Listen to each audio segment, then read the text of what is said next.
Colossiens, chapitre 2, versets 1 à 9. Corinthiens, Galates, Éphésiens, Philippiens, Colossiens.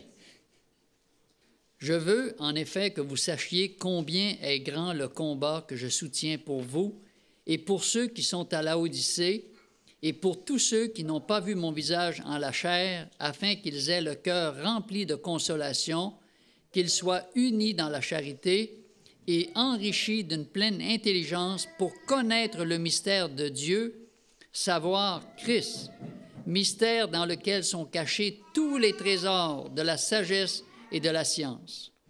Je dis cela afin que personne ne vous trompe par des discours séduisants. Car si je suis absent de corps, je suis avec vous en esprit, voyant avec joie le bon ordre qui règne parmi vous et la fermeté de votre foi en Christ. Ainsi donc, comme vous avez reçu le Seigneur Jésus-Christ, marchez en lui, étant enracinés et fondés en lui, et affermis par la foi d'après les instructions qui vous ont été données, et abondez en actions de grâce. Prenez garde que personne ne fasse de vous sa proie par la philosophie et par une vaine tromperie, s'appuyant sur la tradition des hommes, sur les rudiments du monde et non sur Christ, car en lui habite corporellement toute la plénitude de la divinité. Que le Seigneur bénisse sa parole. Amen. Demeurez toujours debout, on va chanter « Ô merveilleuse histoire ».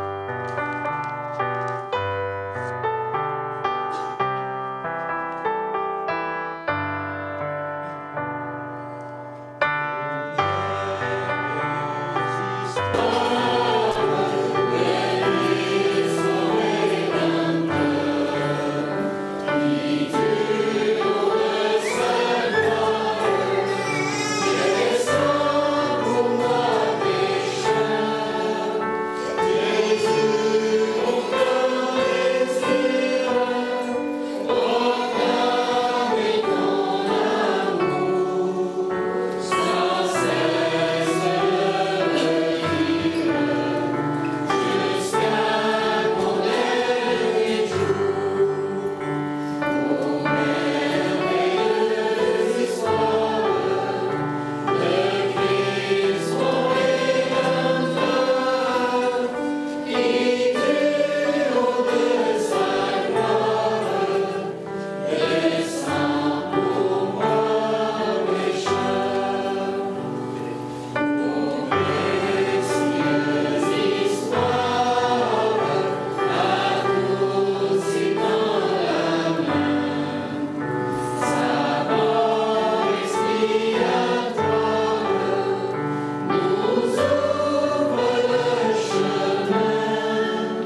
Bon sabbat, très chers frères et sœurs. Alors, la science impressionne et fascine les hommes et les femmes de tous les âges. La science fait des découvertes, à chaque année presque, des découvertes extraordinaires. Et parmi ces nouvelles découvertes, il y en a plusieurs, heureusement, qui sont dans le domaine de la médecine. Et grâce à ces découvertes scientifiques qui sont faites, la vie de bien des gens peut être améliorée et parfois, la vie des gens est complètement sauvée. Et ça me fait penser particulièrement à mon petit-neveu. En fait, lorsqu'il est né, il avait une malformation cardiaque sévère, ce qui a fait en sorte que, en fait, les infirmières ont tout de suite constaté que sa peau était en train de devenir de plus en plus bleue. Alors, en urgence, il a été transporté pour voir qu'est-ce qui n'allait pas. Et ça demandait une intervention chirurgicale très précise. En fait, mon petit-neveu a eu une chance extraordinaire, façon de parler. Il existait un appareil qui était à côté de lui, qui permettait de faire circuler le sang de son corps, de l'oxygéner, de le filtrer, pendant que les médecins ont arrêté son cœur pour faire l'intervention chirurgicale. Alors, d'une certaine façon, il a été mort parce que son cœur a cessé de battre pendant 6 heures. Alors, vous pouvez imaginer la grosseur du cœur d'un nouveau-né. C'est incroyable de voir qu'est-ce que les médecins peuvent faire aujourd'hui. Et on rend gloire à Dieu, évidemment. Et lorsque l'intervention était terminée et que tout était rebranché comme il fallait, je ne sais pas trop l'intervention qui était faite, eh bien, l'appareil a pu être remis de côté et son cœur a recommencé à battre. Et ça fait 5 ans que son cœur bat depuis aujourd'hui, jusqu'à aujourd'hui. Alors, gloire à Dieu. Un simple exemple pour dire à combien la science est importante aujourd'hui. Mais une des sciences les plus extraordinaires qu'il existe, toutefois encore un peu mystérieuse, c'est la science de la recréation et non la récréation. OK? Juste pour bien comprendre, la recréation.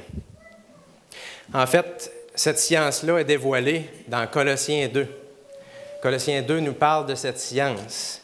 Quoique mystérieuse, ça nous dit que c'est dévoilé en Jésus-Christ. En Jésus-Christ, on peut comprendre davantage sur cette science-là. Alors, lorsque Dieu nous recrée, lorsque Dieu fait de nous une nouvelle créature, comme on l'a lu ce matin dans 2 Corinthiens, chapitre 5, verset 17, je pense, lorsqu'il fait de nous une nouvelle création, en fait, on peut dire que ça nous dépasse complètement. Comment Dieu s'y prend-il pour faire d'un colérique, un meurtrier, quelqu'un de pacifique, de patient? Comment s'y prend-il pour faire d'un alcoolique quelqu'un de sobre? Comment s'y prend-il pour guérir tous ces gens? Et souvent, lorsque c'est fait de façon extraordinaire, miraculeuse, ce n'est pas la pharmaceutique qui est derrière tout ça, c'est une intervention divine extraordinaire. Qu'est-ce qu'il y a derrière cette science qui se passe? En fait, Dieu veut nous faire comprendre, je pense, au travers de ce processus de recréation, qu'il y a un mot que l'on connaît très bien, qui est création. Et lorsqu'on parle de création, on ne peut pas faire autrement que de penser au premier chapitre de la Genèse. Genèse qui nous parle de comment le monde dans lequel nous vivons, Dieu l'a créé en différentes étapes, si vous voulez, en différents jours. Est-ce donc possible qu'au travers de ces différentes étapes-là, Dieu veut nous expliquer quelque chose aujourd'hui concernant la recréation? Et vous savez que la théorie de l'évolution qui est apparue depuis bien des années déjà ne s'attaque pas uniquement au processus, c'est-à-dire au récit de la création, pour dire non, Dieu ne nous a pas créés à son image. Non, ce ne sont pas des jours littéraux de 24 heures, nous descendons du singe. C'est beaucoup plus profond que ça, l'attaque de l'ennemi avec la théorie de l'évolution. En fait, il veut détourner nos yeux de justement cette science, la science de la recréation, toutes ces étapes par lesquelles Dieu désire nous faire passer pour restaurer cette image de lui en chacun de nous. On va lire beaucoup dans la Genèse, alors il va y avoir beaucoup de passages, mais restez dans la Genèse si vous voulez suivre dans vos Bibles. Genèse, chapitre 1, pour débuter. Genèse, chapitre 1, et les versets 1 à 4.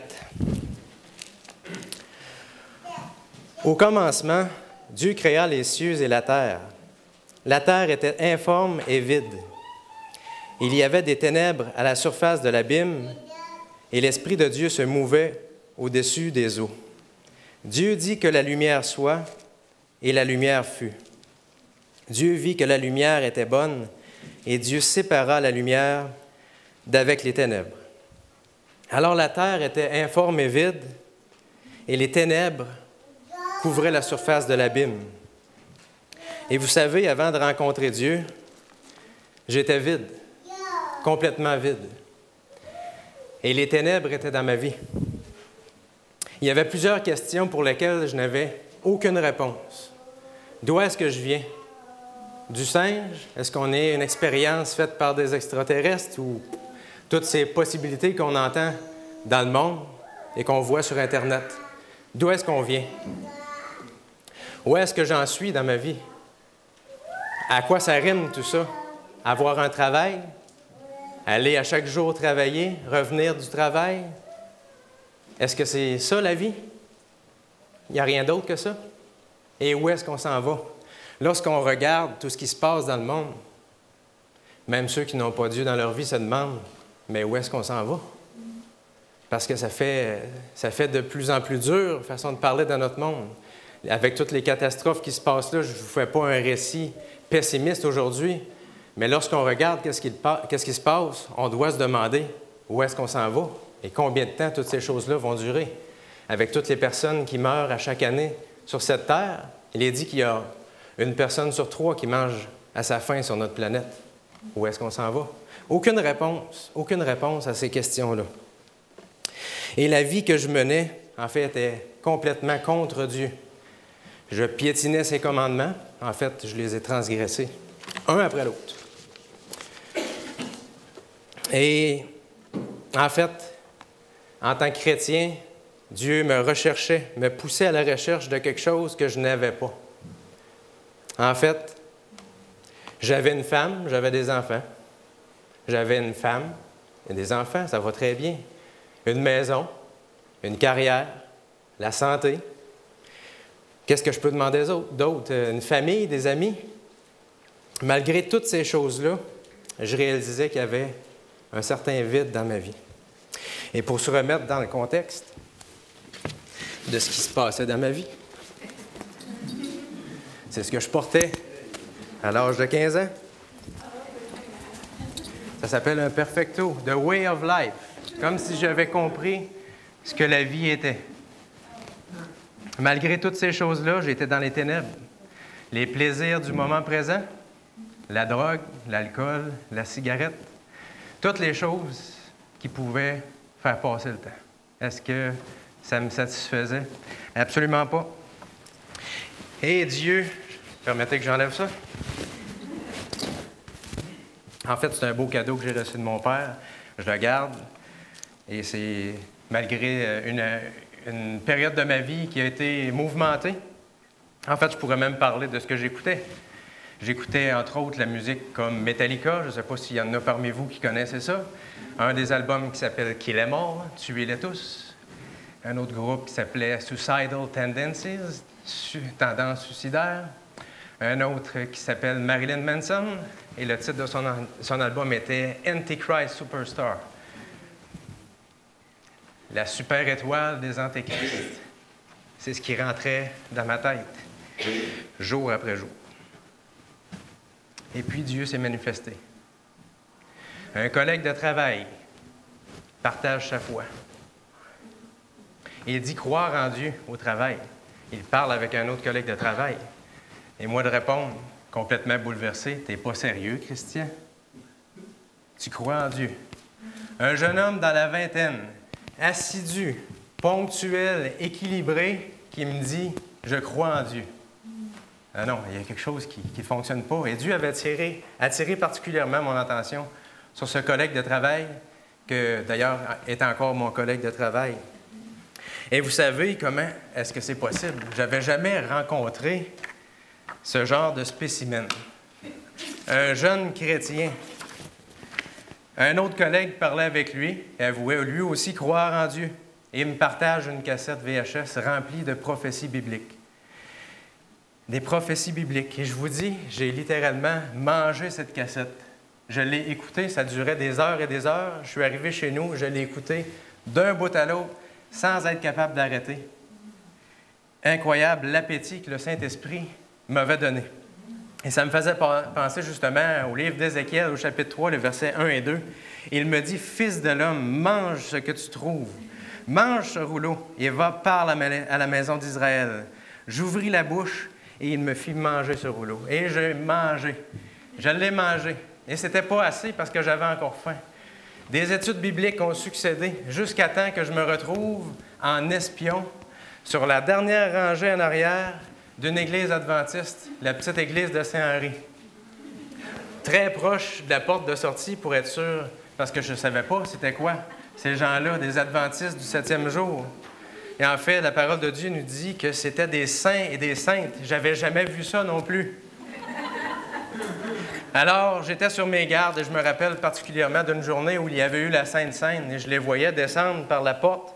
Au bout, ils descendaient une espèce d'escalier en serpentin, si on veut, comment on appelle ça? En colimaçon, c'est ça. Et là, j'avais peur de descendre là, vous savez, parce que je ne savais pas si j'allais remonter vivant. Et je suis sérieux, hein? Je descendais les poings fermés, j'ai dit, je ne sais pas quel genre de personne que c'est ça. J'avais peur. J'avais peur des témoins de Jéhovah, mais j'avais encore plus peur des Adventistes du 7e jour, parce que le nom me faisait peur. Alors, toutes ces études bibliques, en fait, ont continué. Il y a Jean-Guy Tremblay qui recevait mes études bibliques, qui les corrigeait, qui recevait mes prières et qui, un jour, m'a invité à aller plus loin. Alors, c'était tout qu'un changement du jour au lendemain, parce que c'est vraiment du jour au lendemain, à partir du moment où j'ai reçu cette cassette-là. Alors, on peut imaginer, dans la vie de ma femme, qui voyait son mari changer comme ça, du jour au lendemain, qu'est-ce que ça a pu être dans sa vie. Alors, c'était tout qu'un changement. Et pour ceux qui me connaissent, j'étais intense dans ce que je faisais avant, et je l'étais aussi maintenant que j'avais des désirs spirituels. Alors, le Saint-Esprit me recherchait, et j'ai répondu par curiosité à son appel. Et Dieu a dit dans ma vie, tout comme dans le premier jour, que la lumière soit. Le jour 2, Genèse 1, les versets 6 à 8. Dieu dit qu'il y ait une étendue entre les eaux et qu'elle sépare les eaux d'avec les eaux. Et Dieu fit l'étendue. Et il sépara les eaux qui sont au-dessous de l'étendue avec les eaux qui sont au-dessus de l'étendue. Et cela fut ainsi. Dieu appela l'étendue ciel. Ainsi, il y eut un soir, il y eut un matin, ce fut le second jour.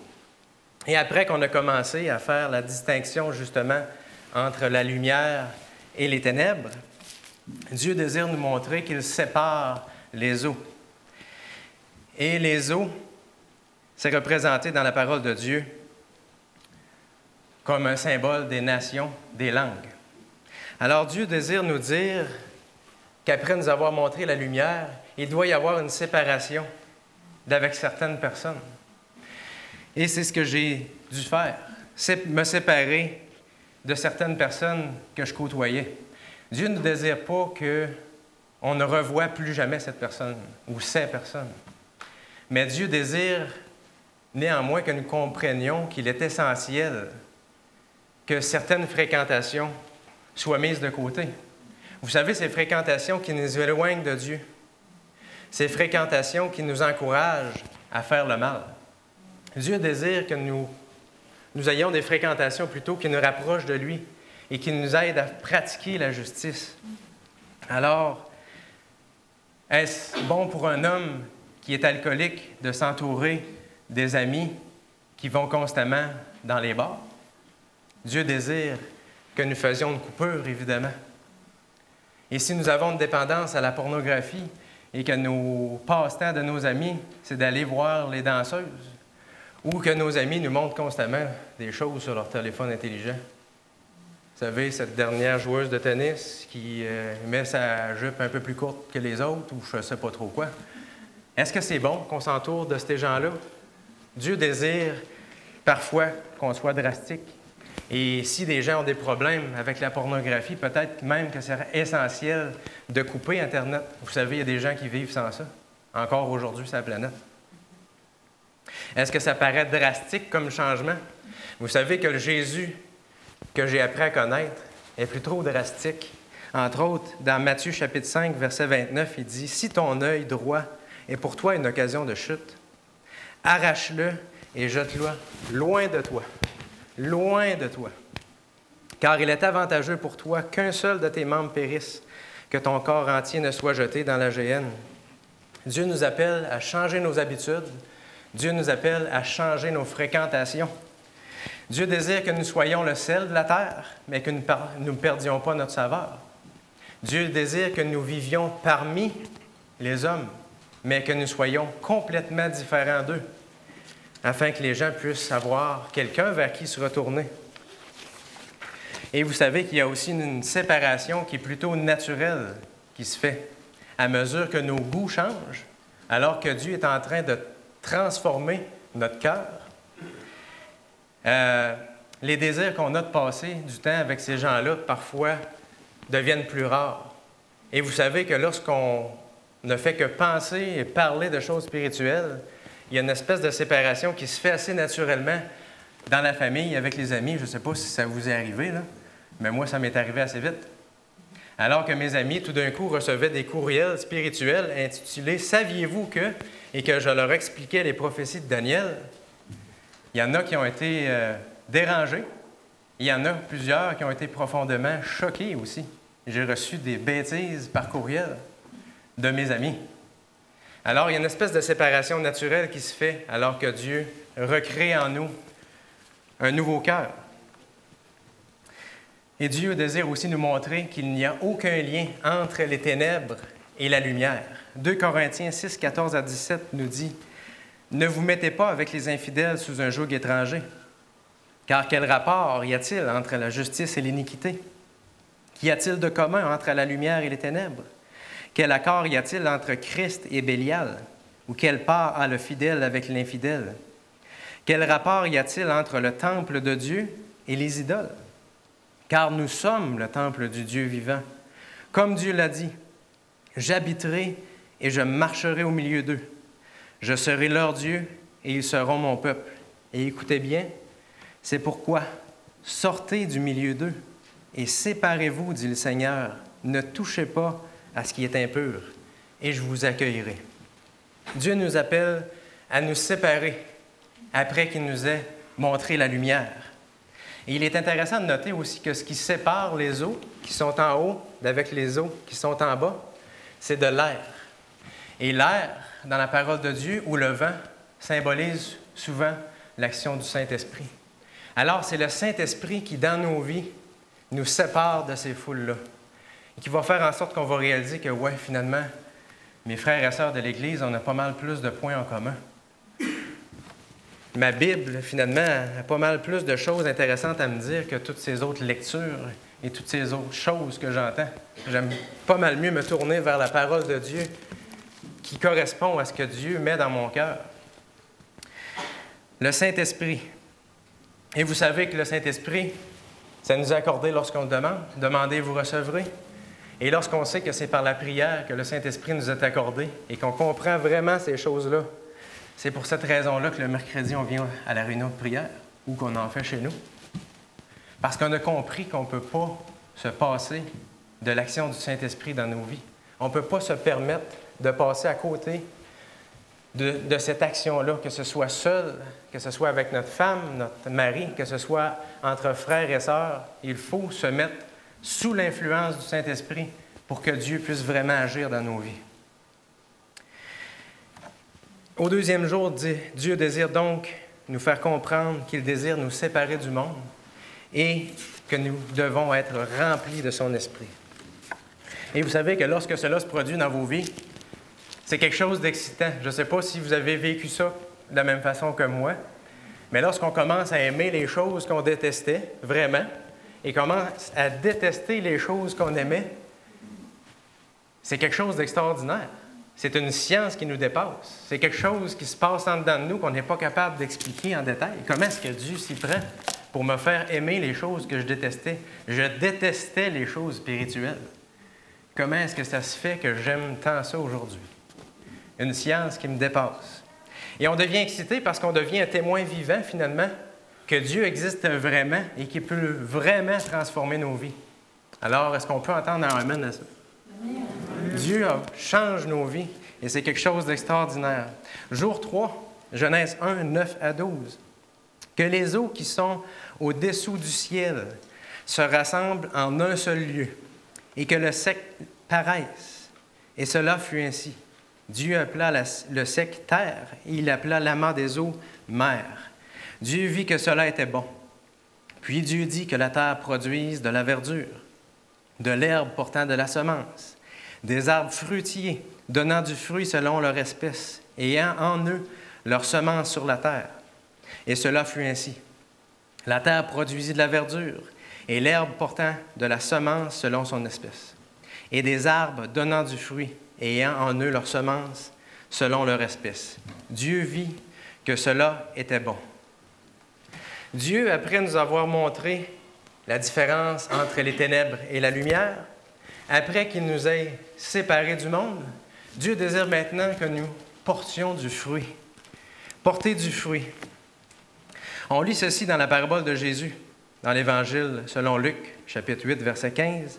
« Ce qui est tombé dans la bonne terre, ce sont ceux qui, ayant entendu la parole avec un cœur honnête et bon, la retiennent et portent du fruit avec persévérance. » Cette parabole nous montre que certains, après avoir vu la lumière, après avoir été séparés du monde, recevront la parole et la garderont jusqu'à porter du fruit. Et ce fruit n'est rien d'autre que ce que Dieu a réussi à transformer dans nos vies parce que nous l'avons laissé faire.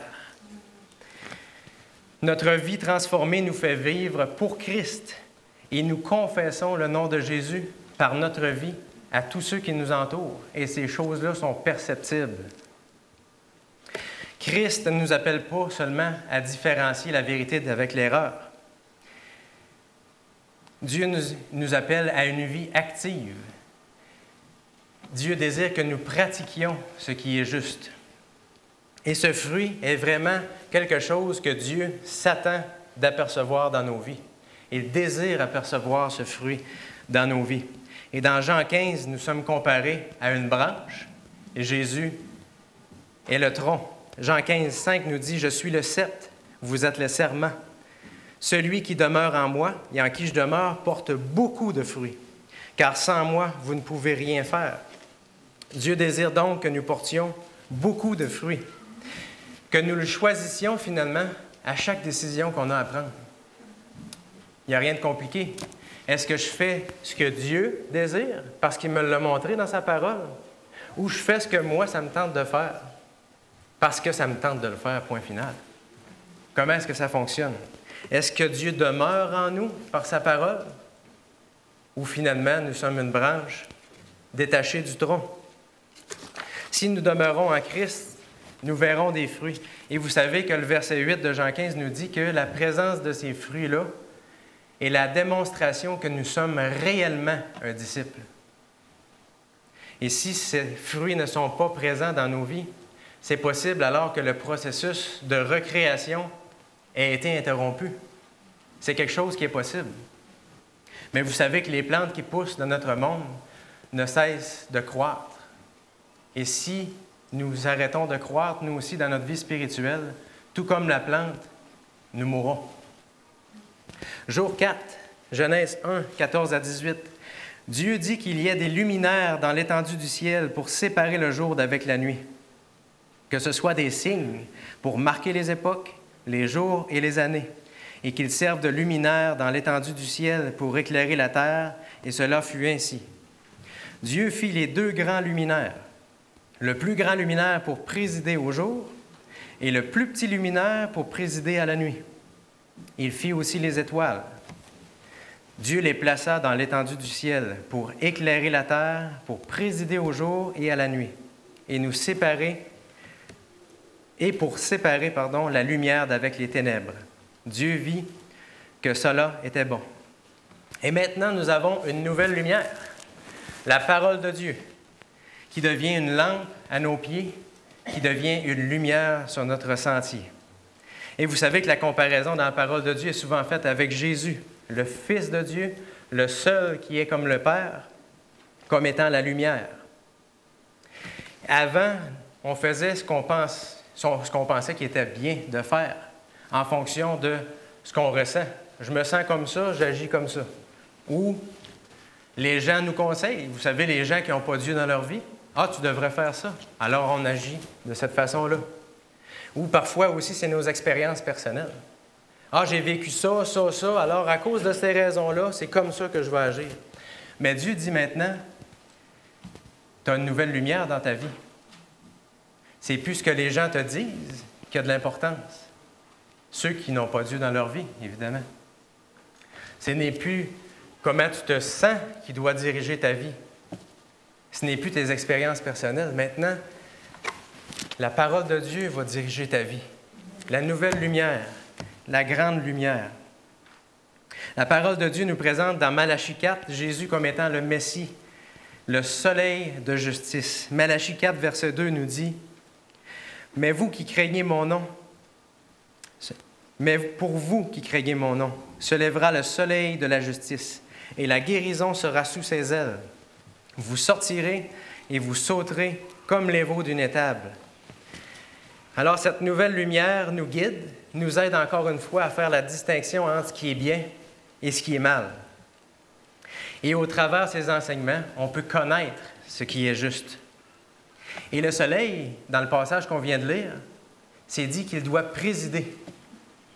Et présider, ce que ça veut dire, en faisant une petite recherche, parce que Dieu choisit toujours ses mots pour une raison. Hein? Présider, ça veut dire occuper la première place. Ça veut dire diriger. Ça veut dire avoir la place d'honneur. Et ça veut dire aussi proclamer. Alors, est-ce que la parole de Dieu préside dans nos vies? Vraiment? Tout comme la lune réfléchit la lumière du soleil, Christ désire refléter sa lumière pour nous, sur nous, c'est-à-dire pour éclairer les ténèbres de ceux qui nous entourent. Et tout comme la lune ne se force pas pour refléter la lumière du soleil, lorsqu'on a Dieu dans notre vie, la lumière de Christ va resplendir autour de nous. De la même façon, nous avons donc deux luminaires, la parole de Dieu, l'Ancien et le Nouveau Testament, et nous avons le petit luminaire aussi, les écrits d'Ellen White. Ces écrits, comme plusieurs peuvent le penser, ne sont pas facultatifs. Vous savez, lorsque Dieu envoie un prophète à son peuple et que ce peuple-là n'écoute pas le prophète, vous avez juste à lire toutes ces histoires-là et vous allez comprendre qu'il aurait peut-être dû l'écouter finalement. Alors, ce prophète-là qui nous a été envoyé par la grâce de Dieu au temps de la fin, est-ce que c'est possible que lui, elle aussi, on devrait l'écouter de façon peut-être plus attentive et de façon plus assidue que nous le faisons présentement? Parce qu'en fait, Dieu a des conseils spécifiques pour le temps de la fin. Et vous savez comment s'appellent ces conseils? Conseils à l'Église. Avons-nous déjà lu Conseils à l'Église? Et vous savez qu'il y a une crise qui est devant nous, que nous allons rencontrer très bientôt. Et Dieu désire que nous passions au travers cette crise-là en pleine connaissance de cause. Avons-nous lu et relu le livre qui s'appelle « La tragédie des siècles ». Ce livre qui doit être distribué comme des feuilles d'automne. Avons-nous pris connaissance de ce livre avant de le partager avec les gens qui nous entourent? Vous savez, ces autres lectures, même si elles sont spirituelles, ces autres lectures qui peuvent prendre la place de la parole de Dieu, le grand luminaire, et qui peuvent prendre la place des écrits d'Ellen White, le petit luminaire. C'est bon, ces lectures-là, mais je pense qu'elles doivent être en surplus de ces deux choses-là et non à la place de ces deux choses-là. Et on devrait s'en souvenir. Alors, le grand et le petit luminaire doivent illuminer nos vies, tout comme le soleil et la lune illuminent fidèlement le ciel. Et il y a aussi les étoiles. Les étoiles sont un symbole dans la parole de Dieu, souvent pour les anges. Et il ne faut pas oublier que tout autour de nous, il y a des anges que l'on ne voit pas, tout comme le vent, mais qui ont un ministère particulier. Ces anges-là, on en a besoin. Et je pense qu'avec la parole de Dieu, avec les écrits d'Ellen White, avec le ministère des anges, avec la prière et le Saint-Esprit, avec ces 5 choses-là, on peut définitivement avoir une nouvelle vie en Christ. Jour 5, Genèse 1, versets 20 et 21. Dieu dit que les eaux produisent en abondance des animaux vivants et que les oiseaux volent sur la terre et vers l'étendue du ciel. Dieu créa les grands poissons et tous les animaux vivants qui se meuvent, et que les eaux produisirent en abondance selon leur espèce. Il créa aussi tout oiseau ailé selon son espèce. Dieu vit que cela était bon. Donc, le 5e jour, Dieu crée les oiseaux et les poissons. Et lorsqu'on pense aux poissons, on ne peut pas faire autrement que de penser à Jésus, qui, avec ses disciples, avait fait une pêche miraculeuse. Et qu'au travers de cette pêche miraculeuse, Dieu voulait leur enseigner que maintenant, ils deviendraient des pêcheurs d'hommes. Et je pense que Dieu, au travers de ce 5e jour, veut nous dire aussi que vous et moi, on doit tous devenir des pêcheurs d'hommes. En découvrant ce qu'il y a d'extraordinaire dans sa parole, on peut le partager aux gens qui nous entourent. Et en racontant les choses extraordinaires que Dieu a faites dans notre propre vie, on peut faire une différence dans la vie des gens qui nous entourent.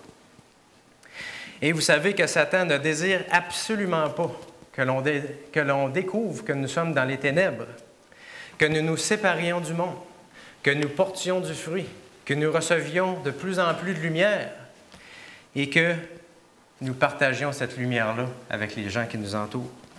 Il ne désire absolument pas que nous entrions dans ce processus de recréation. Un passage dans le livre d'Ecclésiaste nous rappelle que nous sommes tous invités à devenir des pêcheurs d'hommes et il explique la raison pourquoi. Ecclésiaste 9, 12 nous dit « L'homme ne connaît pas non plus son heure, pareil aux poissons qui sont pris au filet fatal et aux poissons qui sont pris au piège. Comme eux, les fils de l'homme sont enlacés au temps du malheur, lorsqu'ils tombent sur eux tout à coup. » Oui, nous devons devenir des pêcheurs d'hommes pour délivrer toutes ces personnes qui sont inconscientes, qui ne se rendent même pas compte qu'elles sont prises au piège. Tout comme nous l'étions avant que nous connaissions la vérité. Jour 6, Genèse 1, 24 à 25, Dieu dit que la terre produise des animaux vivants selon leur espèce, du bétail, des reptiles et des animaux terrestres selon leur espèce. Et cela fut ainsi. Dieu fit les animaux de la terre selon leur espèce, le bétail selon son espèce, et tous les reptiles de la terre selon leur espèce. Dieu vit que cela était bon. Après avoir donné ma vie à Christ, après avoir franchi toutes ces étapes-là, et entre vous et moi, je suis encore en train de franchir ces étapes-là, je pense que c'est un processus continu, je me suis rendu compte d'une chose. Oui, j'avais beaucoup changé, mais il y a des choses qui étaient encore là. Et je disais encore des choses que je ne voulais pas vraiment dire. Je pensais encore à des choses que je ne voulais pas vraiment penser. Et je faisais des choses encore que je ne voulais pas vraiment faire. Qu'est-ce qui se passe? Le vieil homme, il n'était pas supposé être mort, lui. C'est quoi l'idée? 2 Pierre 2, 12 nous décrit le vieil homme étant comme une brute, comme étant une bête. 2 Pierre 2, 12 nous dit « Mais eux, semblables à des brutes, qui s'abandonnent à leur penchant naturel et qui sont nés pour être prises et détruites. Ils parlent d'une manière injurieuse de ce qu'ils ignorent, et ils périront par leur propre corruption. » Alors, c'est un simple parallèle pour expliquer que le lien qui existe entre la nature charnelle et la bête. Et lorsqu'on vient à Dieu, l'ennemi, évidemment, veut qu'on abandonne la course. Il désire que nous demeurions comme des bêtes. Il aime voir l'être humain descendre de plus en plus bas au lieu de revenir de plus en plus vers le haut, vers l'image de Dieu. Il désire qu'on reste là. Cette image de Dieu, il la déteste. Il ne veut plus la voir et même pas en nous. La parole de Dieu nous dit, le jour 6, que si nous avons Dieu en nous, le péché ne dominera plus sur nous. Le 6e jour de la création nous explique que l'homme doit dominer sur ses bêtes et non les bêtes qui doivent dominer sur l'homme. Et vous savez, quelque chose de fascinant, Adam a nommé toutes ces bêtes-là. Les bêtes sont passées devant Adam, il les a toutes nommées une après l'autre. Et lorsqu'il les revoyait, il les nommait chacune d'elles. Hein? Imaginez l'intelligence. Incroyable. On est loin du singe, hein? Avez-vous imaginé? Et ces bêtes qui représentent le péché, on doit nous aussi dans notre vie les nommer. On doit nous aussi dans notre vie les reconnaître. Qu'est-ce qui est un péché? Qu'est-ce qui ne l'est pas? Qu'est-ce qui nous cache la face de Dieu? Et qu'est-ce qui ne la cache pas? On doit faire cette distinction. Dans le livre Éducation, on lit ceci. Ce dont le monde a le plus besoin, c'est d'hommes, non pas des hommes qu'on achète et qui se vendent, mais des hommes profondément loyaux et intègres. Des hommes, je mets l'emphase là-dessus, qui ne craignent pas d'appeler le péché par son nom. J'arrête là. On doit être en mesure d'appeler le péché par son nom, non seulement en veillant les uns sur les autres, mais pour notre croissance personnelle, pour notre croissance spirituelle, nous devons savoir qu'est-ce qui est une bête et qu'est-ce qui ne l'est pas.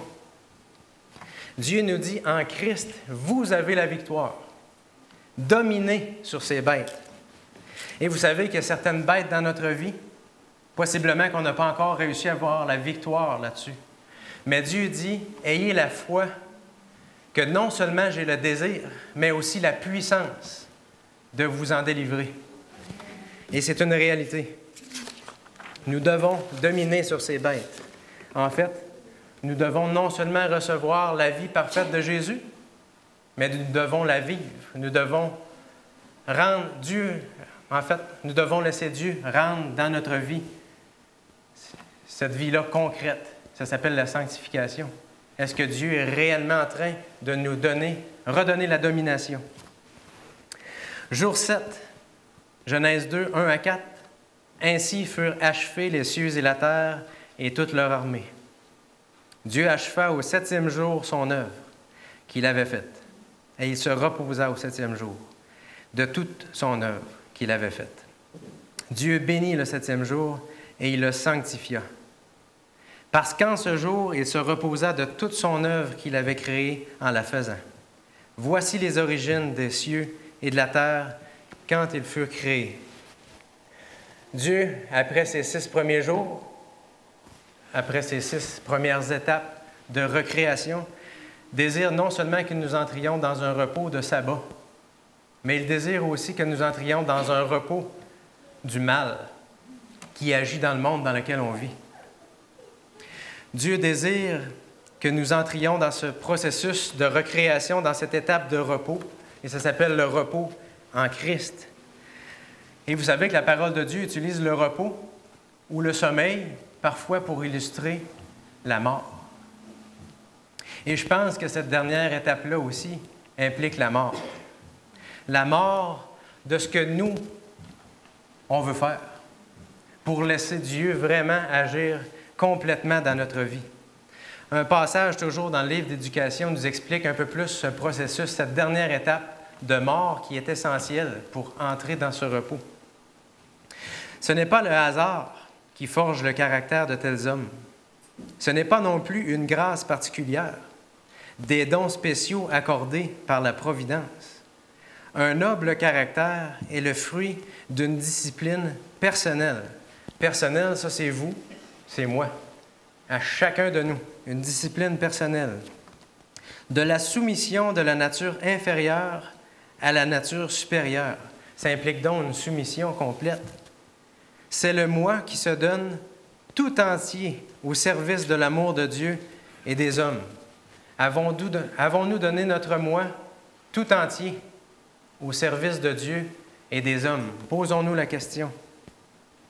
L'ennemi, lui, va tout faire, qu'est-ce qu'il est en mesure, pour interrompre ce processus-là à chaque étape. Il ne laissera pas un pouce. Il le fait au travers divers canaux, je vous en ai parlé un peu tantôt, au travers de la musique. Quelle sorte de musique est-ce qu'on écoute? Est-ce que c'est quelque chose qui nous rapproche de ça? Au travers des films, la même chose. Qu'est-ce qu'on regarde? Au travers les divertissements. Tout divertissement n'est pas bon. Et même les divertissements qui sont bons peuvent devenir nuisibles. Si on n'a plus le temps pour ça, si on n'a plus le temps pour les écrits d'Ellen White, etc., même les bons divertissements peuvent nous éloigner de Dieu. Différentes philosophies qui existent dans le monde dans lequel on vit. Est-ce que c'est de cette façon-là qu'on pense ou on pense autrement que tous les gens qui nous entourent? Il ne faut pas laisser modeler notre façon de penser par tout ce qui nous entoure, parce que toutes ces choses-là qui nous entourent, c'est la théorie de l'évolution. La théorie de l'évolution dit on est transformé par ce qui nous entoure, petit à petit, un petit changement ici et là. Tandis que Dieu dit non, non, vous êtes transformé par ce que vous contemplez. Contemplez la face de Christ et vous serez transformé à mon image. Et on ne sait pas combien de temps est nécessaire pour passer au travers toutes ces étapes-là, qui sont vitales. Mais une chose qui est sûre, on doit s'assurer que nous sommes présentement dans ce processus-là de recréation, que ce processus-là n'a pas été interrompu. Le retour de Jésus est imminent. Est-ce qu'il trouvera la foi sur cette terre? Trouvera-t-il la foi dans notre vie, la foi dans la lumière que Jésus nous a donnée jusqu'à maintenant? Parce que vous savez que si on refuse la lumière, elle ne nous en donne pas plus. Si on accepte sa lumière, elle nous en donne plus. Est-ce que sa lumière préside dans notre vie? A-t-elle la première place, la place d'honneur? Ferons-nous partie de ces rachetés pour la gloire de son nom pour l'éternité? Je pense que ça vaut la peine vraiment qu'on réévalue nos vies aujourd'hui, en ce 5 jours de sabbat, et pour les jours qui succéderont pour voir, sommes-nous vraiment dans ce processus de recréation, pour que Dieu ne vienne pas comme un voleur, mais comme notre Sauveur et Seigneur. Que Dieu vous bénisse.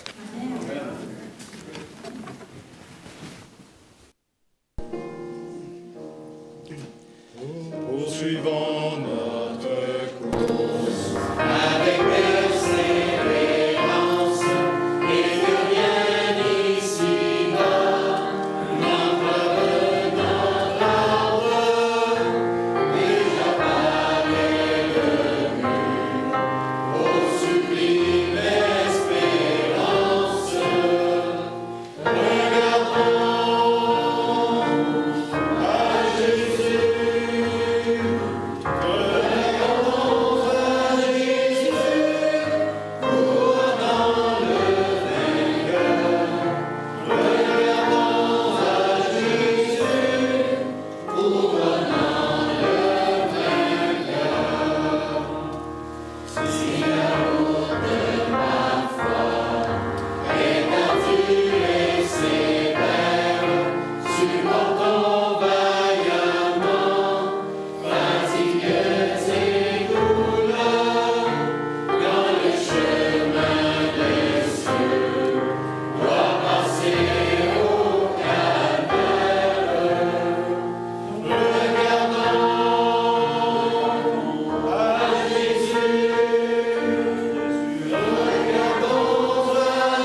ensemble.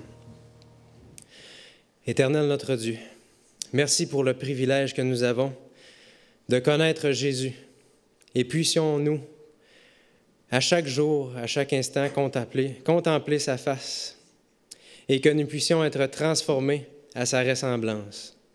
Aide-nous à réaliser où nous en sommes dans ce processus de recréation. Aide-nous à toujours avancer, à ne jamais rester sur place. Aide-nous à être vraiment des disciples, à porter du fruit que tu t'attends à voir dans nos vies. Pardonne-nous, Seigneur, pour toute notre lenteur. Pardonne-nous de ne pas s'être peut-être entièrement livrés entre tes mains.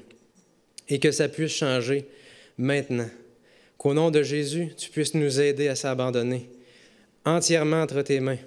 Et que nous puissions être pour ta gloire des instruments entre tes mains. Et que tu puisses revenir très bientôt.